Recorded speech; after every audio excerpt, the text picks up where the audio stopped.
السلام علیکم۔ ملکی اور غیر ملکی تازہ ترین خبروں کے لیے دیکھتے رہیں کے نیوز چینل انٹرنیشنل۔ یوٹیوب پر ہمارا چینل سبسکرائب کیجیے اور رہیں ہر خبر سے باخبر۔ خبروں کا رخ کرتے ہیں ساہیوال کی طرف، جہاں سے رپورٹ کر رہے ہیں ہمارے نمائندے گلفام حیدر۔ ساہیوال اوباش کی خاتون سنگرسے بے رحمانہ انداز میں زیادتی، تیمور عرف سجن ٹیلی فون پر دھمکاتا رہا۔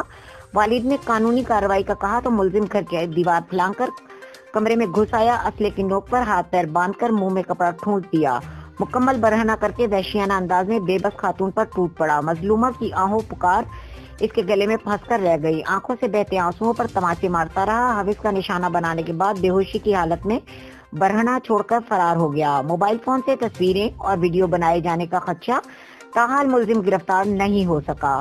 متاثرہ سمیت خاندان بااثر ملزم کے انتقامی کارروائی کی دھمکیوں سے عدم تحفظ کا شکار۔ تفصیل کے مطابق معروف فوک سنگر زیادتی نے بتایا کہ ڈسپنسری روڈ کا رہائشی تیمور عرف سجن اسے مسلسل تنگ کر رہا تھا اور ٹیلی فون پر دھمکاتا رہا، جس سے تنگ آ کر گلوکارہ نے اپنے والد کو تمام باتوں سے آگاہ کیا۔